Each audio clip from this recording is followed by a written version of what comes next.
Donald Trump ने जब cease fire को लेकर ये बोला था कि उन्होंने भारत और पाकिस्तान दोनों को एक शांति का डील ऑफर किया है, तो मतलब बेसिकली बोलना चाहिए उन्होंने सीज फायर करवा दिया। तब पूरा देश एक ही चीज़ चाहता था कि पीएम मोदी मिलेंगे कब ट्रंप से।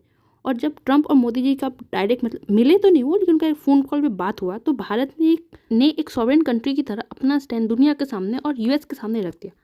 फॉरेन सेक्रेटरी विक्रांत मिस्री ने कंफर्म किया कि पीएम मोदी और डोनाल्ड ट्रंप के बीच में एक गंभीर इस कॉल का टॉपिक्स क्या था, रीजन और ग्लोबल टेंशन, इंडो पैसिफिक में stability, defence corporate quad summit में डोनाल्ड ट्रंप को पीएम मोदी ने इन्वाइट किया भारत आने के लिए। लेकिन सबसे इंपॉर्टेंट, पीएम ने ट्रंप को एक बात बहुत सीधा तरीके से बोल दिया, सीज फायर में अमेरिका का कोई रोल नहीं था। ऑपरेशन सिंदूर से पॉज हुआ है और वो भी पाकिस्तान की तरफ से कॉल आने के बाद, ना कि यूएस के प्रेशर के कारण।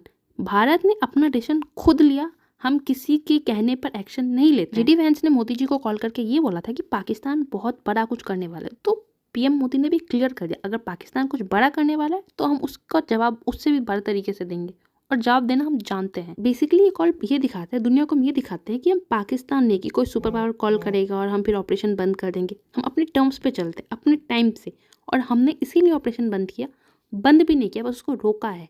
ऑपरेशन सिंदूर अभी भी चालू है, बस उसको अभी पॉज है। अब जब ट्रंप चाइना को भी G7 का पावर बनाना चाहते हैं, मतलब चाइना और रशिया उन्होंने बोला तो G10 हो गया, वो उसको बनाना चाहते हैं, तो भारत भी अपना फोकस क्लियर रखेगा।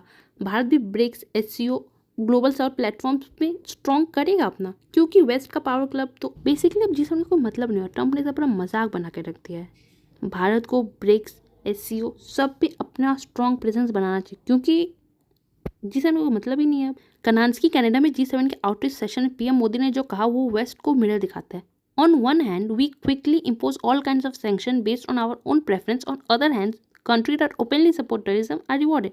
ये स्टेटमेंट इनडायरेक्टली क्या बोलूँ, डायरेक्टली पाकिस्तान पर ही था, लेकिन टारगेट था वो सब देश जो अभी भी पाकिस्तान को स्ट्रेटेजिक रिवॉर्ड देते हैं डिस्पाइट इट टेरर लिंक। आप बोल सकते हैं कि स्ट्रेटेजिक मदद कैसे करते, मतलब आप बोल सकते हैं स्ट्रेटेजिक रिवॉर्ड्स कैसे देता है। IM से लोन दिलवा दिया, अमेरिका किसी उनका जेट के मेंटेनेंस के लिए पैसा पकड़ा दिया, इस सब तरीके से हेल्प करता है। ये बात क्लियर होगी कि Bharat is not a puppet like Pakistan. जय हिंद।